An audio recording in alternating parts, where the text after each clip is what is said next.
उत्तर प्रदेश के पूर्व मुख्यमंत्री अखिलेश यादव की एक और भविष्यवाणी सही साबित हो रही है। सबसे पहले सुनिए कि अखिलेश यादव ने वो कौन सी भविष्यवाणी की थी। दो चीजें तो हमें पता है और आपको भी पता है, एक तो डीजीपी कार्यवाहक होगा और दूसरा सिंह होगा। बीच में नाम क्या होगा वो अभी नहीं पता है। अब अखिलेश यादव कोई बाबा, कथावाचक या पुरोहित तो है नहीं, वो एक राजनीतिक व्यक्ति है और राजनीतिक व्यक्ति राजनीति की नब्ज को तो पकड़ता है। अपनी भविष्यवाणी में उन्होंने कहा था कि जो हालात दिख रहे हैं, जो परिस्थितियां उत्तर प्रदेश में हैं, उससे लगता है कि उत्तर प्रदेश को फिर कोई कार्यवाहक मिलेगा डीजीपी और आखिरी में कोई सिंह होगा। और अभी जब उत्तर प्रदेश में नए डीजीपी की घोषणा की जा चुकी है तो ऐसा लग रहा है कि उत्तर प्रदेश के पूर्व मुख्यमंत्री अखिलेश यादव की बात सही साबित हो गई है। उत्तर प्रदेश को नए डीजीपी मिल गए हैं, लेकिन वो नए डीजीपी कार्यवाहक हैं, पूर्णकालिक डीजीपी नहीं है। अब वो सिंह हैं कि नहीं, अभी इसको लेकर के मैं बहुत स्पष्ट नहीं हूं, लेकिन आगे कुछ ऐसा प्रमाण दूंगा जिससे कुछ इशारा तो आप समझ जाएंगे। वो किस जाति के हैं, मेरे पास अभी उसका कोई प्रमाण नहीं है, लेकिन हां, भविष्यवाणी उस तरफ जाती दिख रही है अखिलेश यादव की। आखिर डीजीपी का पद कितना महत्वपूर्ण है और ये खेल क्या है? उत्तर प्रदेश में डीजीपी का कार्यकाल 5 बजे शाम को खत्म हो रहा था, लेकिन 5 बजे शाम तक दिल्ली से वो संकेत ही नहीं पहुंच पाया लखनऊ कि मौजूदा डीजीपी प्रशांत कुमार मुख्यमंत्री योगी आदित्यनाथ के बेहद चहेते, बेहद प्रिय और जिन्हें कई बार कोशिश करके सेवा विस्तार मिला था, लखनऊ ने पूरी कोशिश की कि दिल्ली उन्हें एक बार फिर से सेवा विस्तार दे दे, यानी कार्यवाहक डीजीपी सेवा विस्तार पाकर के एक बार और आगे बढ़ जाएं।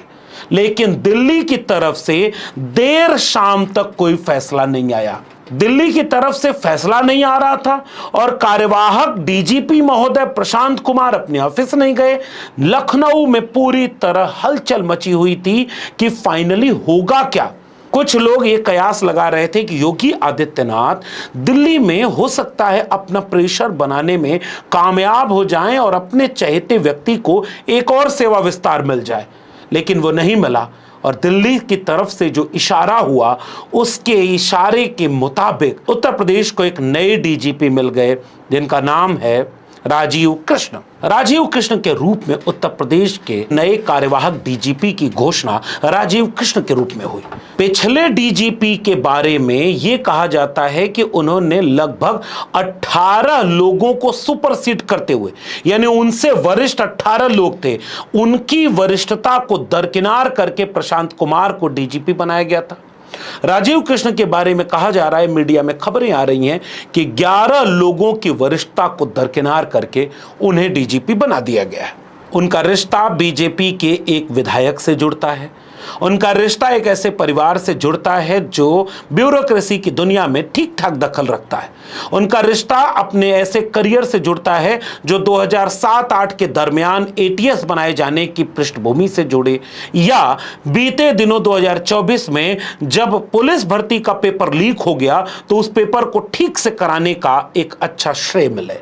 राष्ट्रपति पदक से भी सम्मानित हुए एक वरिष्ठ अधिकारी हैं राजीव कृष्णन। लेकिन सवाल यह है कि वो कौन सी राजनीति जो दिल्ली और लखनऊ के बीच, डीजीपी के बीच में झूल रही है? और यह मामला कोई नया नहीं है। साल 2022 के बाद से लगातार दिल्ली लखनऊ पर नियंत्रण रखने की अपनी राजनीतिक कोशिश कर रही है और राजनीतिक कोशिश के तहत जो सबसे बड़े अधिकारियों में से एक अधिकारी जिन्हें गुजरात से रिटायरमेंट दिलवा करके दिल्ली वालों ने अपनी पसंद से लखनऊ भेजा था।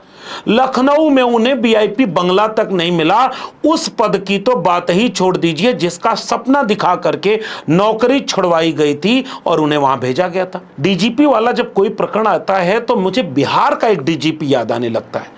बिहार का एक व्यक्ति जो डीजीपी था, उसके मन में भी राजनीति की महत्वाकांक्षाएं जागी और उसके बाद वो राजनीतिक गलियारों में कोशिश करता हुआ नजर आया, लेकिन जब वहां नहीं बन पाया तो एक अच्छा कथावाचक बन गया। गूगल करके आप पहचान लीजिए कि मैं किसकी बात कर रहा हूं। अब जरा ये भी देख लीजिए कि सामाजिक रूप से कल्चरल कैपिटल किसके पास होती है, जो जब चाहे डीजीपी से राजनीति में आने का विकल्प तलाशे, फिर राजनीति में ना आ पाए तो बाबा बन जाए। ये प्रिविलेज देश के किसके पास ज्यादा है। बहरहाल वापस लौटते हैं उत्तर प्रदेश पर, और उत्तर प्रदेश में राजनीति जो हो रही है उसके लिए सबसे मुफीद है। सबसे पहले अखिलेश यादव का एक ट्वीट पढ़िए, फिर मैं आपको बताता हूं कि पिछले 3-4 बार से उत्तर प्रदेश में डीजीपी के बहाने असल खेल क्या हो रहा है। अखिलेश यादव अपने ट्वीट में लिखते हैं कि यूपी को मिला एक और कार्यवाहक डीजीपी। आज जाते जाते वो जरूर सोच रहे होंगे कि उन्हें क्या मिला जो हर गलत को सही साबित करते रहे। यदि व्यक्ति की जगह संविधान और विधान के प्रति निष्ठावान रहते तो कम से कम अपनी निगाह में तो सम्मान पाते। अब देखना यह है कि वो जो जंजाल पूरे प्रदेश में बुनकर गए हैं, नए वाले उससे मुक्त होकर निष्पक्ष रूप से न्याय कर पाते हैं, या फिर उसी जाल के माया जाल में फंसकर ये भी सियासत का शिकार होकर रह जाते हैं। दिल्ली लखनऊ की लड़ाई का खामियाजा उत्तर प्रदेश की जनता और बदहाल कानून व्यवस्था क्यों झेले। जब डबल इंजन मिलकर एक अधिकारी नहीं चुन सकते तो भला देश प्रदेश क्या चलाएंगे। अब उत्तर प्रदेश के पूर्व मुख्यमंत्री और समाजवादी पार्टी के मुखिया अखिलेश यादव के ट्वीट को अगर आप गौर से राजनीतिक विश्लेषण करते हुए पढ़ेंगे तो आपको इसी में कई सूत्र नजर आएंगे। सूत्र नंबर 1, क्या पिछले डीजीपी प्रशांत कुमार क्या ऐसा करके गए जिससे अखिलेश यादव ये कह रहे हैं कि वो संविधान और विधान के सुनते तो कुछ और दृश्य होता उत्तर प्रदेश में। फिर आपको कुछ आंकड़े नजर आएंगे, वो आंकड़े इस तरफ इशारा करेंगे कि बीते दिनों उत्तर प्रदेश में कितने इनकाउंटर किए गए और उसमें से कितने इनकाउंटर पर सवाल उठने लगे, गंभीर सवाल उठने लगे, आपत्ति होने लगी। पुलिस का मतलब क्या है और पुलिस किस तरह से क्या काम कर रही थी। कहीं पुलिस रंगदारी मांग रही है तो कहीं आईपीएस फरार है, कहीं पुलिस हत्या के आरोप में शामिल हो जा रही है तो कहीं पैर में गोली मारते, चप्पल से इनकाउंटर करते ठा पुलिस कहां खड़ी हो गई।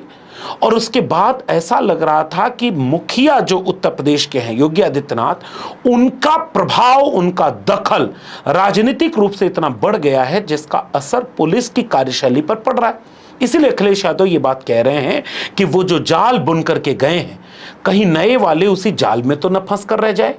वो जाल क्या था, आका को खुश करने का, और आका क्या चाहते हैं, वो राजनीति को आगे बढ़ा रहे हैं। तो पुलिस का राजनीतिक इस्तेमाल हो रहा हो, ऐसा इशारा उत्तर प्रदेश के पूर्व मुख्यमंत्री अखिलेश यादव अपने ट्वीट में कर रहे हैं। उसके आगे वो यहां तक कह गए कि दिल्ली और लखनऊ के झगड़े में कानून व्यवस्था उत्तर प्रदेश की ध्वस्त हो रही है। अगर उत्तर प्रदेश की कानून व्यवस्था की बात करें तो उत्तर प्रदेश का कोई दिन ऐसा नहीं बीत रहा है जहां उत्तर प्रदेश में दर्जनों हत्या, बलात्कार, छेड़खानी, डकैती, रंजिश में गोली मार देना, कई घटनाएं सिलसिलेवार चलती चली जा रही। और अभी तो हफ्ता भर भी नहीं गुजरा होगा जब देश भर की मीडिया की सुर्खियां बटोरी थी एक खबर उत्तर प्रदेश की कि 24 घंटे के भीतर 14 हत्याएं।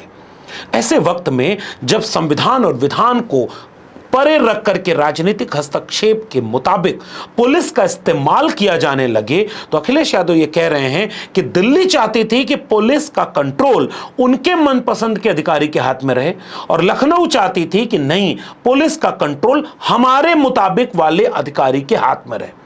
अब ये बात आपको सुनकर के आश्चर्य हो रहा होगा कि भाई ये मुताबिक क्या होता है। डीजीपी तो एक प्रोसेस से चुने जाते हैं, डीजीपी तो एक आधिकारिक पद है, प्रदेश की पुलिस व्यवस्था का सबसे बड़ा पद है, तो ये एक प्रोसेस से होता होगा। तब आपको जानकर आश्चर्य होगा कि पहले जो लोक सेवा आयोग के जरिए पैनल भेजना, स्टेट पैनल भेजता था केंद्र को और केंद्र उनमें से एक की संस्तुति करके भेज देता था। दिल्ली इस मामले में इतना हस्तक्षेप करने लगा कि उत्तर प्रदेश ने बीते साल एक नया प्रस्ताव पारित कर दिया था अपने कैबिनेट की तरफ से, और वो प्रस्ताव ये था कि अब एक समिति बना दी जाएगी और उस समिति में एक रिटायर्ड पूर्व जस्टिस होंगे और वो जस्टिस, उनकी अध्यक्षता में बाकी मेंबर्स मिल करके डीजीपी का चयन करेंगे और फिर उनकी संस्तुति केंद्र से ली जाएगी। आपको जानकर आश्चर्य होगा कि ऐसा नायाब प्रयोग उत्तर प्रदेश में क्यों करना पड़ा, क्योंकि दिल्ली का हस्तक्षेप बढ़ता जा रहा था। इसी वजह से पिछले 5 डीजीपी अब तक ऐसे हैं जो कार्यवाहक हैं। और सूचना के तौर पर आपको यह भी जानकर आश्चर्य होगा कि शायद नवंबर 2024 के बाद से अभी तक वो कमेटी के मेंबर ही नहीं बने हैं जो डीजीपी चुनते हैं।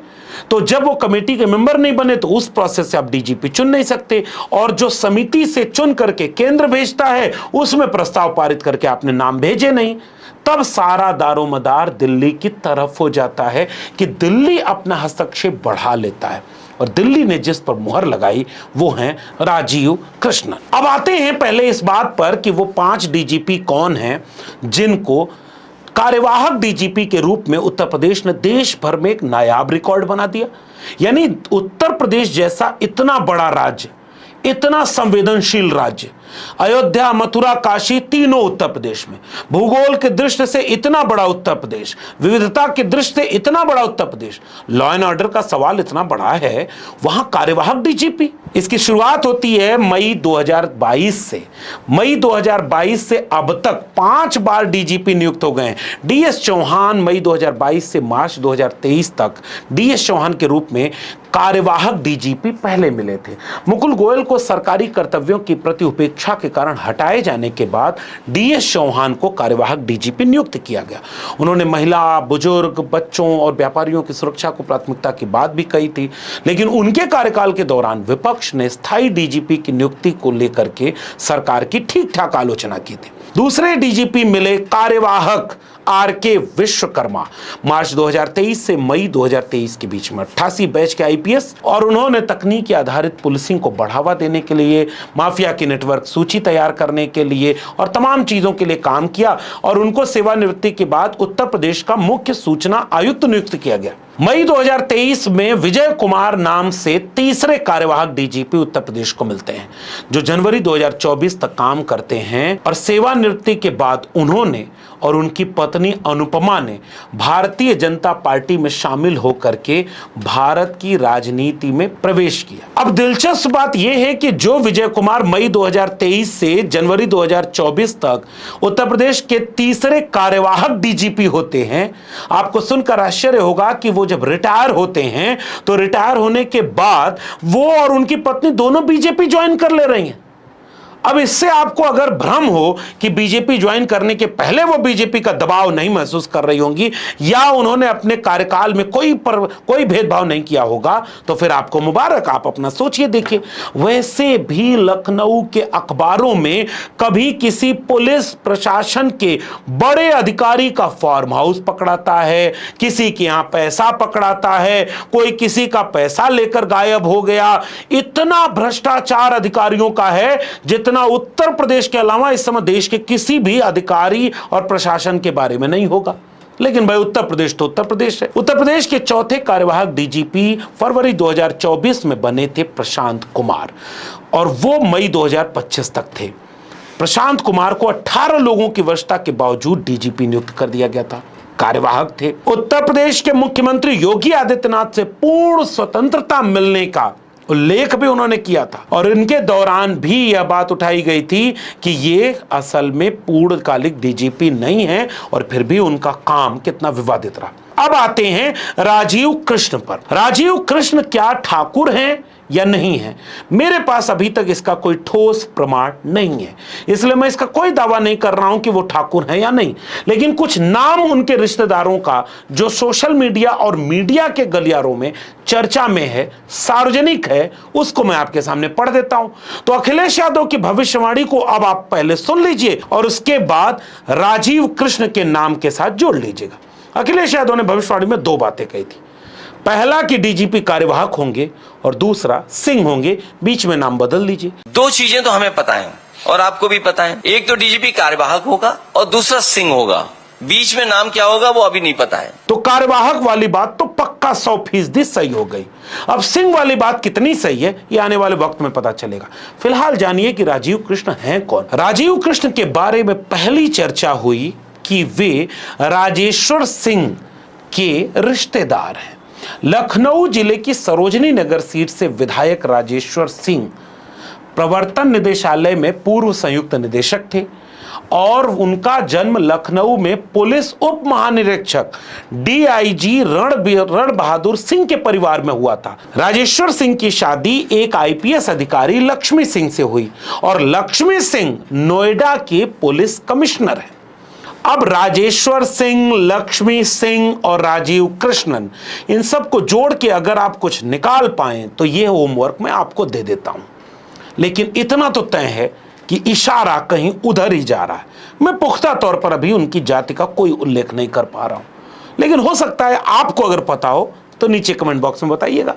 और फिर यह सोचिएगा कि उत्तर प्रदेश की राजनीति में पूर्व मुख्यमंत्री अखिलेश यादव की भविष्यवाणी क्या 100% सही हो गई? क्या उत्तर प्रदेश को पूर्णकालिक डीजीपी नहीं मिलना चाहिए? और डीजीपी वह पद होता है जो पूरे प्रदेश की कानून व्यवस्था, प्रदेश का संचालन, लॉ एंड ऑर्डर, सब कुछ का नियंत्रण उसके हाथ में। उस डीजीपी को देखना है कि फेक एनकाउंटर पर अब आगे क्या रणनीति बनेगी। उस डीजीपी को फैसला लेना होगा कि पुलिस के आचरण में सुधार कैसे हो।